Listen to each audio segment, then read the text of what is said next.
राजा Lord क्रूरता से राजकुमारी Morgan को पकड़ता है, उसकी पोशाक फाड़ देता है और सैनिकों के सामने शर्मिंदा करने का प्रयास करता है। उसने उसे आलसी कहा। राजकुमारी मोर्गन पीछे नहीं हटती क्योंकि वह अपने कूल्हों को झूलती है और अगर उसके पास ऐसा करने की हिम्मत है तो उसे दबाव देती रहती है। लेकिन जब सैनिक हंसते हैं और उसे अश्लील दिखते हुए घूरते हैं तो किंग लॉर्ड अचानक मोर्गन को उसके बालों से खींच लेता है क्योंकि उसके लिए उसकी और अधिक क्रूर सजा है।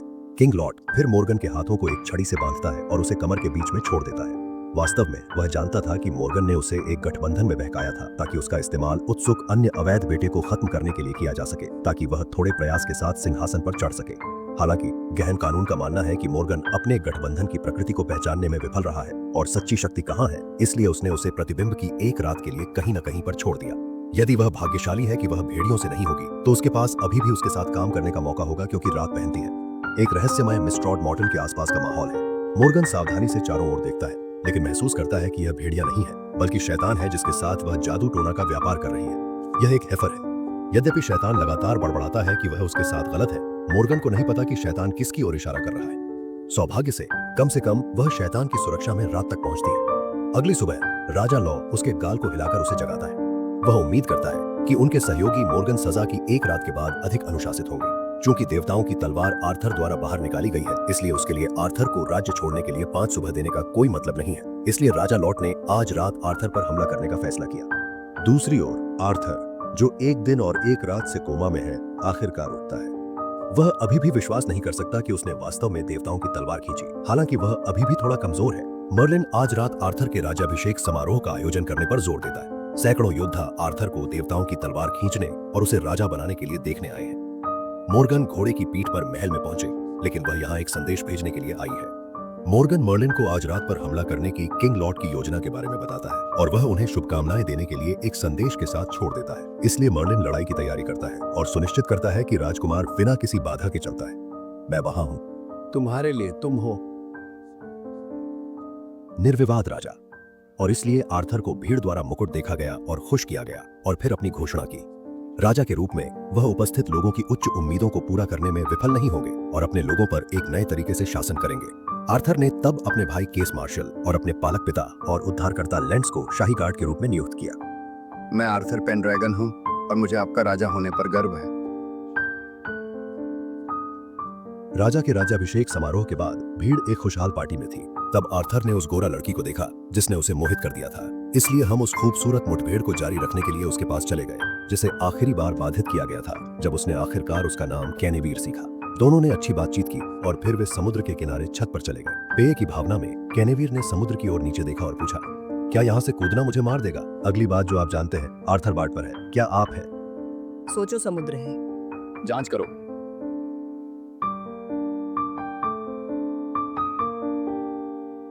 हाँ, तुम करोगे, मैं करूंगा।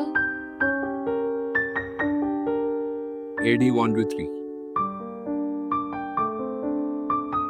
जब वे दोनों एक अच्छा समय बिताते हैं तो माहौल अचानक लेंट्स के प्रतिद्वंद्वी गार्ड द्वारा बाधित हो जाता है। आर्थर लेंट्स से क्विनावीर को पेश करना चाहता था, लेकिन वह यह नहीं जानने में शर्मिंदा था कि वे एक दूसरे को जानते हैं। यह मेरी सगाई है। यह सच्चाई निश्चित रूप से आर्थर को बहुत प्रभावित करती है। यद्यपि आर्थर ने उनकी सगाई पर उन्हें बधाई देने के लिए एक झूठा मारने की कोशिश की, लेकिन जब उसने उनके अंतरंग व्यवहार को देखा तो वह अभी भी परेशान हो गया और उसे छोड़ना पड़ा। जब वह अभी भी अपने खोए हुए प्यार के दुख में है तो उसे एहसास हुआ कि दुश्मन पहले ही पार्टी में प्रच्छन्न हो चुका है। लड़ाई एक पल में शुरू होती है। मर्लिन ने तुरंत आर्थर को खाली कर दिया था, लेकिन राजा लॉर्ड, जो आर्थर की जान लेना चाहता था, उसके पीछे आया। आर्थर के दत्तक पिता तुरंत अपनी पत्नी की हत्या का बदला लेने के लिए बाहर भाग गए। जाहिर है दोनों लड़ाई की ताकत के मामले में बहुत अलग हैं। शुष्क और राजा ने अपनी तलवार भी नीचे डाली और इसके बजाय आर्थर के पालक पिता को एक आत्मा के साथ कदम रखा। राजा लॉट ने सोचा कि हत्या खत्म हो गई है, लेकिन आर्थर के पालक पिता अपने पेट में भाले के दर्द को सहन करने में सक्षम थे और राजा लॉट से थोड़ा संपर्क कर रहे थे। तब उसने अपने शरीर पर छिपा हुआ खंजर निकाला और राजा के साथ मर गया। राजा लॉट ने कभी नहीं सोचा था कि वह इस तरह के अकृतज्ञता से मर जाएगा। आर्थर के दत्तक पिता ने अपनी पत्नी की मौत का बदला लिया और आर्थर के लिए मार्ग प्रशस्त करने के लिए अपने जीवन का उपयोग किया। एक महिला देर रात जंगल में उस शैतान की तलाश में चलती है जिसके साथ वह व्यापार कर रही है। वह कहती है, मुझे अधिक चाहिए। मेरा क्या है बताओ? बहुत पहले नहीं, केन लॉट, जो राजकुमारी मोर्गन के साथ सिंहासन के लिए एक प्रकाश था, को मार दिया गया था। जिसने मोर्गन की महत्वाकांक्षी योजना को रोक दिया। मोर्गन कन केवल पूर्व राजा के अवैध बेटे आर्थर को देखता है और वह सिंहासन लेता है जो वह इतनी बेहद चाहता है। मोर्गन और आर्थर सौतेले भाई बहन हैं। वास्तव में आर्थर अपनी बहन का विरोध नहीं करना चाहता, ने सुझाव दिया कि वह उसके साथ सिंहासन साझा कर सकता है। यह है। आप या मैं? क्यों नहीं? ये कुछ भी नहीं। मैं कुछ कहता हूँ, पुरुष मेरी राह नहीं। दूसरी राह लूंगा। कैमलॉट महल छोड़ने के बाद मोर्गन शैतान के साथ अपना व्यवहार जारी रखने के लिए जंगल में गहरा गया। तूफान से पहले हमेशा शांत रहता है। आर्थर को सबसे बड़ा झटका यह तथ्य था कि उनका प्रिय जिनोवीर उनके गार्डलैंड में खुश रहेगा। इस सगाई के बारे में जिनोवीर की उम्मीदें, जो वह बचपन से रही हैं, जब वह राजा आर्थर से मिलती हैं तो हिल जाती हैं। महल में आयोजित होने वाली शादी दोनों के लिए थोड़ा अजीब है। तब मोर्गन के सेंसर ने आर्थर को रात के खाने के लिए अपने महल में आमंत्रित किया।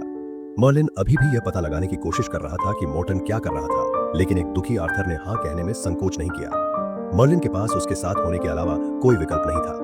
जब दोनों महल पहुंचते हैं तो मोर्गन पूरे पोशाक में इंतजार कर रहे हैं। मैं सम्मानित हूँ। धन्यवाद। मॉर्गन के आज्ञाकारी रवैये में अचानक बदलाव उन दोनों के लिए आश्चर्यचकित था। मर्लिन को कभी विश्वास नहीं था कि वह शांति की तलाश में ईमानदारी से थी। मॉर्गन हमें रात के खाने के लिए एक राशि तैयार करता था, लेकिन मर्लिन खाने के लिए बहुत सतर्क था, इसलिए मॉर्गन का स्वाद उनका सूप था।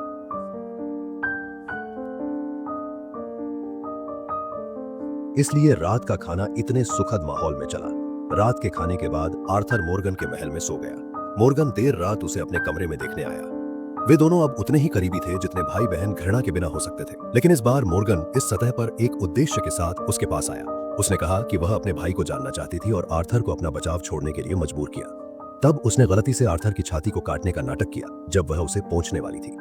उसकी अंगूठी तब आर्थर के खून से दाग गई थी और वह संतुष्ट रूप से कमरे से बाहर निकल गई। मर्लिन अभी भी हॉल में खड़ा था, इसलिए मॉर्गन ने उसे पीने के लिए आमंत्रित किया, लेकिन कुछ ड्रिंक पीने के बाद मर्लिन चेतना खोने लगी। जब उसे एहसास होता है कि कुछ गलत है तो यह देरी हो जाती है, क्योंकि मॉर्गन पहले से ही उसके ऊपर बैठा है। मर्लिन ने अपने हाथों में मॉर्गन का सिर पकड़ते हुए जागे रहने की पूरी कोशिश की। उसे अचानक और अप्रत्याशित रूप से एहसास हुआ कि यह वह है जिसके पास जहर का राजा है, क्योंकि वह छोटी लड़की जिसने खुद को छिपा लिया था जब मॉर्गन ने उसे जहर दिया था, वही लड़की थी जब वह युवा थी। हालांकि शराब में दवा पहले से ही पूरी तरह से प्रभावी हो गई थी, जिससे मर्लिन जमीन पर भारी गिर गया। जब वह फिर से उठा तो उसने खुद को मॉर्गन द्वारा बिस्तर से बांधा हुआ पाया। मॉर्गन ने मर्लिन के बालों और नाखूनों को एकत्र किया और कुछ बुरे अनुष्ठान शुरू किए। जब वह अपनी जागरूकता में आया, मर्लिन ने मॉर्गन पर अपने पिता को जहर देने का आरोप लगाया, लेकिन मॉर्गन ने कहा कि वह आदमी उसके पिता होने के योग्य नहीं था। मर्लिन जानता था कि मॉर्गन को गहराई से सुना गया था और उसे दयालुता से याद दिलाया कि वह जो जादू का इस्तेमाल कर रही थी वह उसे मजबूत नहीं बनाएगी, लेकिन उसे बहुत महंगा होगा। लेकिन मॉर्गन अपनी भीड़ को वापस लेने के लिए दृढ़ संकल्प नहीं सुनता। मर्लिन को आज रात आर्थर महल छोड़ गया था। उसने बिना कुछ कहे अपने दिल की भावनाओं को जिनोवीर को बताने का निर्णय लिया। शादी के दिन जिनोवीर ने खून को शादी की चादरों पर लगाया। जिनावीर और लिंटास बचपन के प्रेमी थे, जिन्हें बचपन से ही सगाया गया था, लेकिन फिर सुंदर राजा आर्थर ने जीनावीर की दुनिया में प्रवेश किया। वे समुद्र तट पर मिले और पहली दृष्टि में प्यार में पड़ गए। आर्थर यह जानकर निराश हो गया कि गिनीवेयर की सगाई हुई थी, लेकिन गिनीवेयर के लिए उनका प्यार अनियंत्रित था, इसलिए वह शादी की सुबह गिनीवेयर बिस्तर पर चले गए। मुझे बताओ, तुम मेरे बारे में नहीं सोच रहे हो और मैं तुम्हें अकेला छोड़ दूंगा। समुद्र तट पर मुझे मिलो। गिनीवेयर बहुत आंतरिक संघर्ष के बाद आखिरकार थोड़ी देर बाद समुद्र तट पर दिखाई दिया। जब आर्थर ने उसे देखा तो पहली बात यह थी कि वह गिनीवेयर से लेंटेस से शादी न करने के लिए कहे। उनका मानना था कि समुद्र तट पर जहां वे पहली बार मिले थे और उस रात राजा के राज्याभिषेक समारोह पर गेंद पर दोनों के बीच एक अकथनीय प्यार पैदा हुआ था। मत करो। क्या तुम राजा से मिले? एक पूरी तरह से अजनबी था जो मुझसे केवल 2 बार मिला है, जिसने फैसला किया है कि वह मुझे आदेश दे सकता है। आर्थर ने सवाल किया कि वह इस समुद्र तट पर क्यों आई अगर उसे उसके लिए वही भावना नहीं थी। क्योंकि तुम चाहती थी। शायद। आखिरकार दोनों एक दूसरे के करीब आए और चुम्बन कर दिया। उन्होंने उस समुद्र तट पर खुद को एक दूसरे दोस्त और आत्मा को दिया। गिनेवेयर ने तब आर्थर को बताया कि इस पल के बाद उनका संबंध खत्म हो गया और यह उनके दिलों में रहस्य रहेगा। आखिरकार उसने अपने बचपन के प्रेमी लेंट्स से शादीशुदा रहना चुना। लौटते समय हिरण मिला जिसे मारा गया था। जिनोवीर खून की शीशी लाती है। वापसी पर त्योहार की खुशी थी। आर्थर अपने उद्धारकर्ता लेंट्स रात के दूल्हे का सामना करने के बारे में एक झूठा था। लेंस ने आर्थर को उसके लिए शादी समारोह करने के लिए भी कहा और आर्थर केवल अजीब रूप से सहमत हो सकता था। और फिर एक सुंदर गीत की आवाज पर दुल्हन अपने पिता के साथ धीरे धीरे कमरे में प्रवेश करी।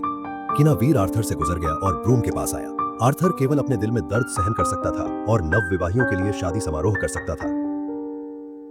ये अंगूठे आपकी एकता और निष्ठा के प्रतीक के रूप में हमेशा के लिए खड़े रहे। आप एक साथ जीवित रहें और बूढ़े हो सकते हैं, केवल सच्चाई को जानते हैं। प्यार।